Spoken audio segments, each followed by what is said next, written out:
at MLB, it's the most popular it's been in years. So now the W is actually competing with that. MLB has obviously way more games, but that's the same season.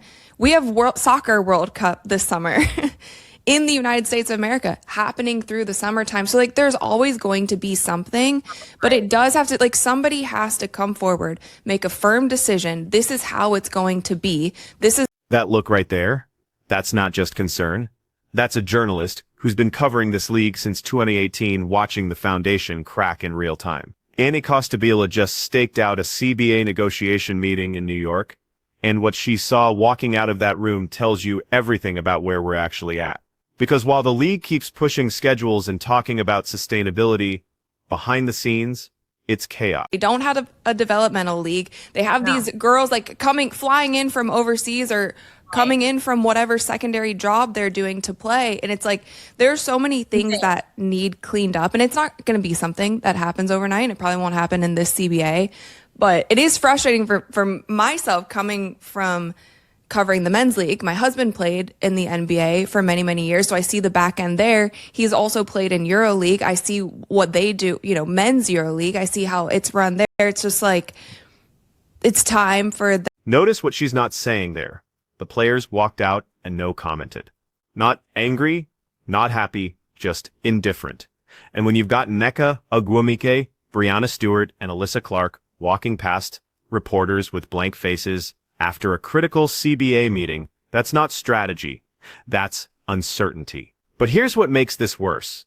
2 of the 3 main negotiators for the Players Union weren't even in that room. Napheesa Collier and Kelsey Plum had travel issues from Miami.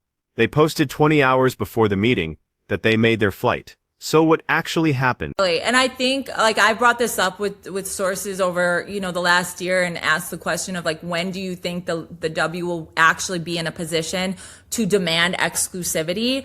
And it's not something that is they're able to ask for now. Like, how can you demand exclusivity when the max base salary, okay? Because that's another thing. These numbers are, the max base salary is $1 million. Like, how can you ask Stewie fee, all these travel issues?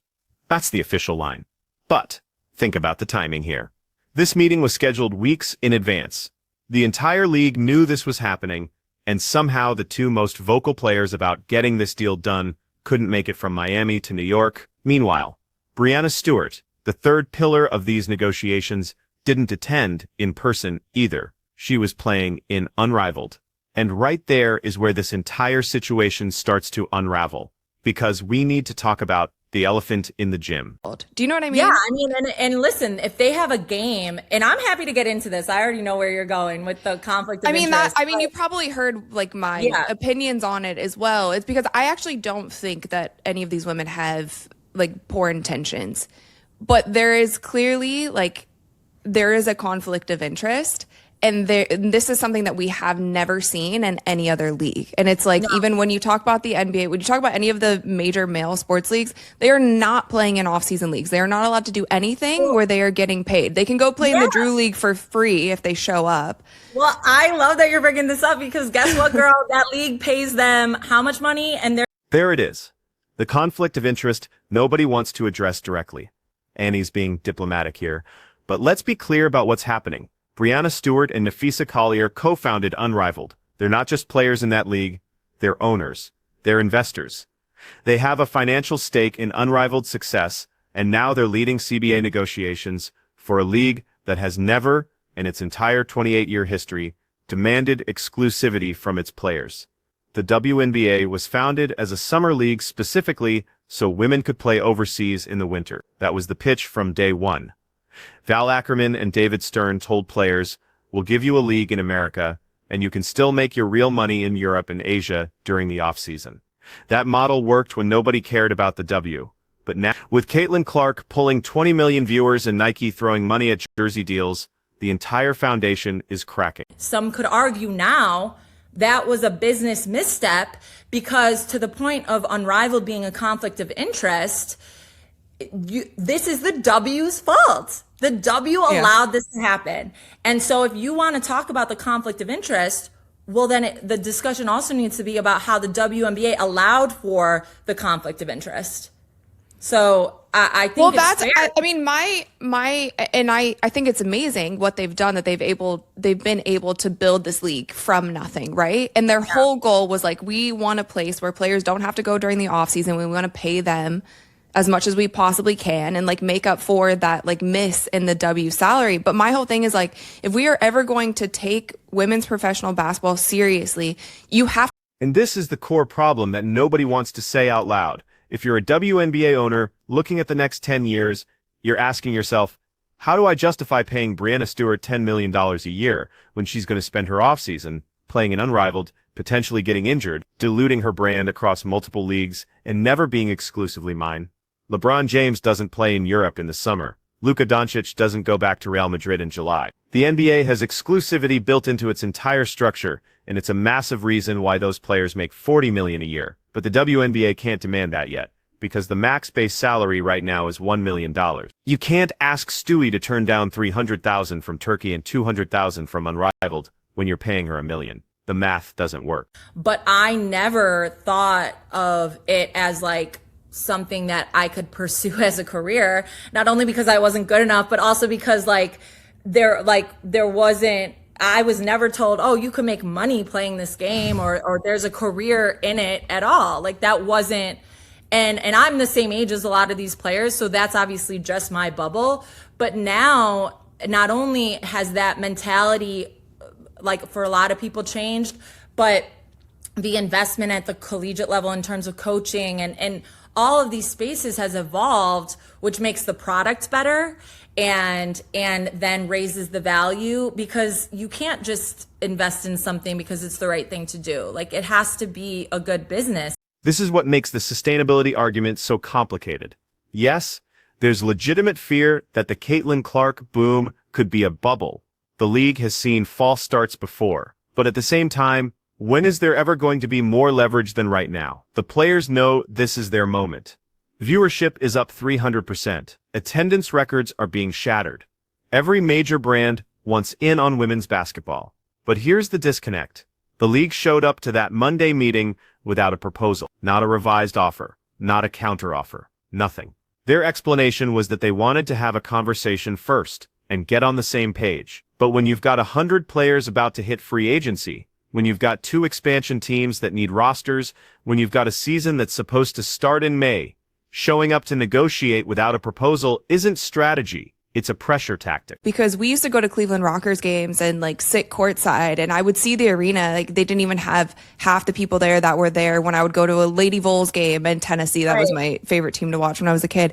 And so I'm seeing all of this now, and it frustrates me so much because I know that there's a younger generation. I want them to be able to see this is somewhere that I could go and make a career out of. Like I didn't even want to play at the next level. I actually quit my basketball career in college early because I felt like I wasn't going to be set up for life after basketball. I was just set up to be a great basketball player, and then I didn't want to play pro. Like I didn't want to go through the trenches that all of the women who came before went through. I saw that firsthand. I was like, this isn't.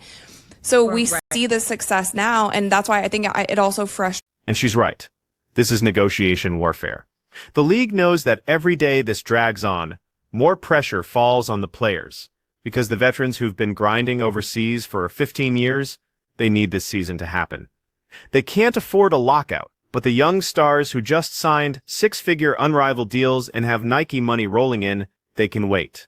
That's the fracture everyone's whispering about, but nobody wants to confirm. Because if you're Natasha Cloud, who's 31 years old and has maybe 3 prime years left, you're looking at this situation very differently than Caitlin Clark, who's 22 and has her entire career ahead of her. The union voted overwhelmingly for strike authorization, but voting to authorize a strike and actually being willing to miss paychecks are 2 very different things. To go on, does that mean that there's not, like having those conversations, in my opinion, does not equate to necessarily like actual fracturing. I think actual fracturing means there is a huge divide between the number of players that, again, want to sign a contract today and those that don't.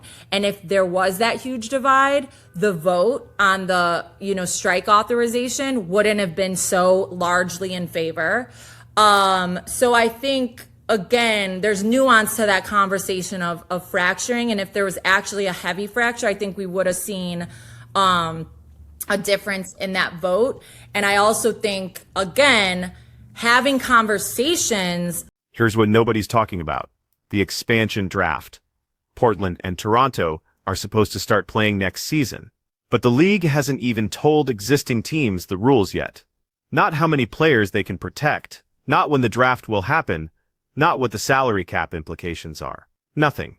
And this matters because of core designation. Right now, teams can core a player, which essentially means that player can't leave in free agency without the team's permission. It's the franchise tag of the WNBA. But the union has proposed eliminating core designation entirely in this CBA. If that happens, the expansion draft rules change completely. If it doesn't, teams need to know so they can make protection decisions. But we're in February. Free agency is supposed to happen in the next few weeks. The expansion draft needs to happen before that. The season is supposed to start in May, and nobody knows the rules to anything. And could be delayed. I reported this, I think, last month, that there was a belief among a number of league sources that thought if this doesn't get done by early February, the season will be delayed. Because to your point, Stewie has said this, like, there's so much that has to get done. And so what's going to happen is free agency in the WNBA is unique. It's always been a sprint. Historically, it hasn't been this big moment in the same way it is in the NBA. There hasn't been a ton of movement. There's a lot of reasons for that. We don't have to get into that today. But when Candace signed with the Sky, that was one of the biggest free agency moves at the time in the history of the WNBA, and that was just 2021. And so what we've seen in the years since. This is the institutional failure Annie's talking about. The WNBA spent 27 years operating in the shadows, and now that the spotlight is finally here, they're not ready for it. Caitlin Clark's rookie risen should have been the league's coming out party. Instead, it exposed every crack in the foundation. The officiating was inconsistent to the point of embarrassment. Marina Mabre checking Caitlin to the floor and not getting ejected. Kennedy Carter hip-checking her when the ball wasn't even in play, and the refs just shrugging. Angel Reese getting away with moving screens that would make Draymond Green blush.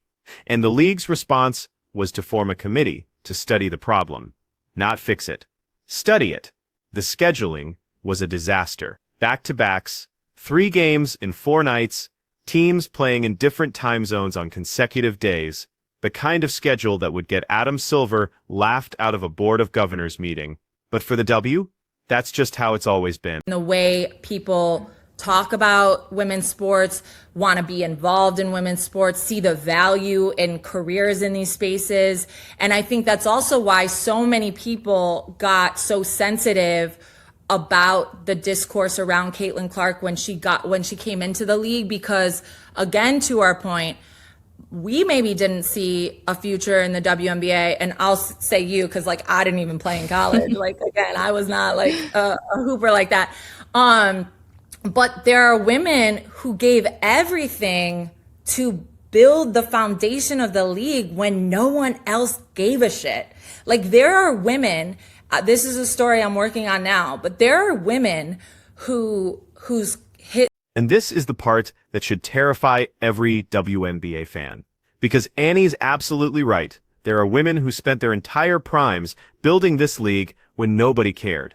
They made $35,000 a year. They flew commercial middle seats. They played in half-empty arenas, and they did it because they believed in women's basketball. Now, those women are in their 40s and 50s, and what do they have to show for it? A lot of them are unemployed. They're not coaching in the league they built. They're not in front offices. They're not getting paid for media appearances. The league used them up and moved on, and if you don't think current players are watching that and learning lessons, you're not paying attention. That's why this CBA negotiation feels different. Because for the first time in WNBA history, the players have real leverage, and they know the window is closing. Caitlin Clark created a moment.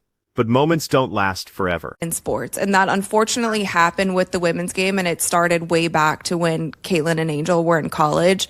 And that's what frustrated me the most, because you have so many people who have never, I don't know if they've watched any basketball game ever. And you make it into you make it into a discussion that's not basketball. And I think with my coverage, all that I've been trying to do is bring it back to the basketball and talk about what's going on in a way that I would cover any other sport. And I don't care what kind of hate I get or what people say about me. Like, I firmly believe at some point in time, it's going to turn, and the same fans that are watching the NBA are also going to be watching the WNBA. And like, this is going to be normal, the way that we cover the game. If we're breaking down a player's game and we say that they have a weakness here, or they have a weakness on defense, or they, have trouble shooting from the outside, or you can.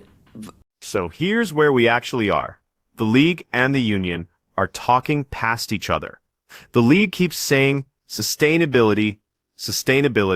They want to make sure the money is real before they commit to massive salary increases. They're terrified of another false start, another boom that turns into a bust. But the players are saying, you've had 28 years to figure out sustainability. You've had 28 years to sell the product correctly. You've had 28 years to build the infrastructure, and now that we finally have the eyeballs, now that we finally have the leverage, you want us to be patient? And honestly, both sides have a point. The league was genuinely shocked by how fast the Caitlin effect took hold. They weren't prepared for 3 million people to watch a random Tuesday night fever game in June.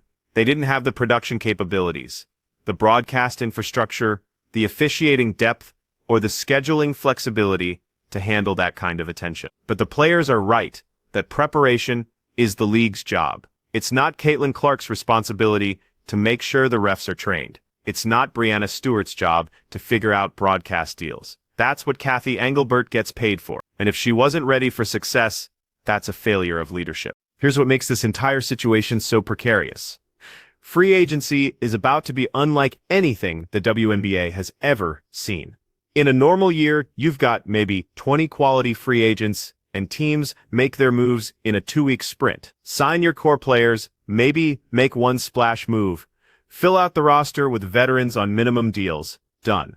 But this year, there are over 100 free agents. And we're not talking about end-of-bench players, we're talking about all-stars. We're talking about starters on playoff teams. We're talking about players who are about to have real leverage for the first time in their careers. Because the salary cap is about to explode. Kelsey Plum said it herself during the first week of Unrivaled. Their free agency experience is going to be completely different, because how are they supposed to visit teams and negotiate deals when they're playing 3-on-3 basketball in Miami? How are teams supposed to make offers when they don't know what the salary cap is going to be? How are players supposed to make decisions when they don't know if there's even going to be a season? And here's the part that should worry everyone.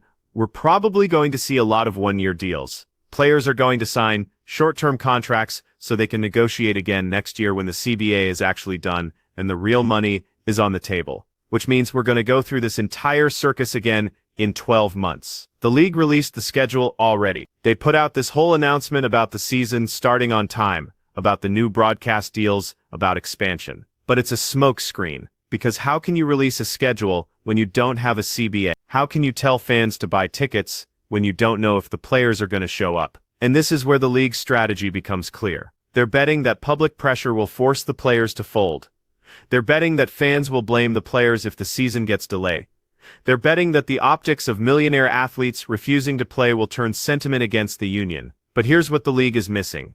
WNBA fans are different. These aren't casual NBA fans who just want to watch basketball and don't care about the politics. WNBA fans are invested in these players as people. They know their stories, they know their struggles, they know that A'ja Wilson made $75,000 her rookie year while playing in the same arenas where NBA rookies were making $5 million. So when the league tries to paint the players as greedy, it's not going to work the same way it does in men's sports. Because WNBA fans have watched these women get underpaid, undervalued, and disrespected for decades. They're not going to suddenly turn on them now. But there is a real risk of fracturing within the union, because not every player has the same financial cushion. Not every player has endorsement deals and unrivaled money. Some players need this season to happen, or they're going to have to go back to Turkey, or Russia, or China, just to pay rent. And that's the pressure point the league is exploiting. They know that the longer this drags out, the more those players are going to start asking questions. They're going to start wondering if fighting for 50% revenue sharing is worth missing a paycheck. They're going to start looking at their bank accounts and doing the math. The league showed up to that Monday meeting without a proposal, because they wanted to send a message. We can wait. We have the institutional power. We have the money. We can absorb a delayed season. And that's why Annie looked so concerned walking out of that building, because she's covered this league long enough to know what happens when the infrastructure isn't ready for the moment. She's seen the false starts. She's seen the missed opportunity. She's seen what happens when the people in charge don't have the vision or the contents to capitalize on success. The Caitlin Clark effect was a gift. 20 million people watched that Iowa-South Carolina championship game. Millions more discovered women's basketball through her rookie season. Brands that had never touched the WNBA were suddenly fighting for jersey patches and broadcast deals. The moment was there. But moments require execution. They require leadership. They require people in power who understand that you don't get many chances like this. And right now, with no CBA, no expansion draft rules, no clarity on free agency, and two of the union's lead negotiators missing meetings because of travel issues, it doesn't feel like anyone is actually in control. So here's the question we should all be asking.